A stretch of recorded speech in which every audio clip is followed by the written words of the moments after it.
Pernahkah kalian mendengar kisah tentang seorang pencuri jalanan yang menjadi raja? Tentang seorang wanita yang konon, katanya, siapapun yang menikahinya akan melahirkan keturunan para raja. Di balik kemegahan Candi Singasari dan reruntuhan sejarah Jawa Timur, ada sebuah cerita legendaris yang tak lekang oleh waktu. Kisah Ken Arok dan Ken Dedes, sebuah kisah yang dipenuhi ambisi, cinta, darah, dan kutukan keris pusaka yang mengubah sejarah tanah Jawa pada abad ke-13 di tanah Tumapel, yang saat itu merupakan daerah kekuasaan bawahan dari Kerajaan Kediri. Hiduplah seorang pemuda bernama Ken Arok. Ia bukan keturunan raja, bukan pula bangsawan. Ia anak dari seorang wanita desa bernama Ken Endok. Konon, Ken Endok mengandung anak ini tanpa suami yang sah, dan hingga dewasa tidak ada yang tahu siapa ayah Ken Arok sebenarnya. Sebagian mengatakan ayahnya adalah dewa, sebagian lagi percaya ia adalah anak dari seorang pertapa. Tapi satu hal yang pasti, sejak kecil Ken Arok adalah anak liar. Ia hidup di jalanan, mencuri, berjudi, dan melawan aturan. Namun, di balik kenakalannya, Ken Arok punya satu hal yang tidak dimiliki oleh orang-orang sekelasnya: ambisi. Ia ingin menjadi besar. Ia tidak puas menjadi rakyat jelata. Ia percaya bahwa nasib bisa diubah. Dan mungkin dewa pun tahu bahwa nasib Ken Arok akan benar-benar mengguncang tanah Jawa. Di Tumapel, saat itu, kekuasaan dipegang oleh seorang aku atau semacam bupati bernama Tunggul Ametung. Ia berkuasa atas Tumapel atas nama Raja Kertajaya dari Kediri. Tunggul Ametung adalah pemimpin yang kuat, tapi bukan raja. Ia hanya perpanjangan tangan dari pusat kerajaan. Namun, kekuasaan lokal membuatnya cukup kaya dan ditakuti. Tunggul Ametung menikahi seorang perempuan yang cantiknya melebihi kata-kata. Namanya adalah Ken Dedes. Ia adalah putri dari Empu Purwa, seorang Brahmana suci. Suatu hari, saat Ken Arok melihat Ken Dedes turun dari kereta, angin mengangkat kain Ken Dedes. Dalam sekejap, ia melihat sesuatu yang membuat jantungnya berdegup tak karuan. Menurut kisah yang ditulis dalam Pararaton, tubuh Ken Dedes memancarkan cahaya dari bagian tersembunyi yang membuat Ken Arok tertegun. Ia lalu mencari seorang pertapa untuk menafsirkan penglihatannya.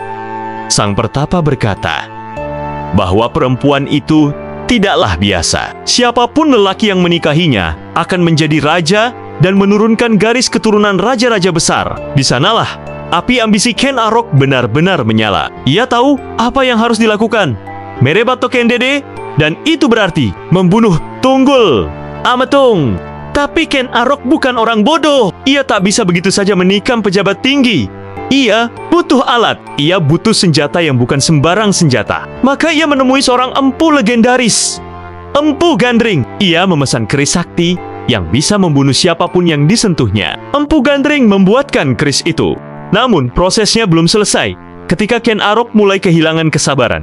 Dalam kemarahan, Ken Arok merebut keris itu dan membunuh Empu Gandring dengan keris buatannya sendiri. Sebelum menghembuskan napas terakhir, Empu Gandring mengutuk keris itu. Ia bersumpah keris itu akan menumpahkan darah 7 keturunan Ken Arok.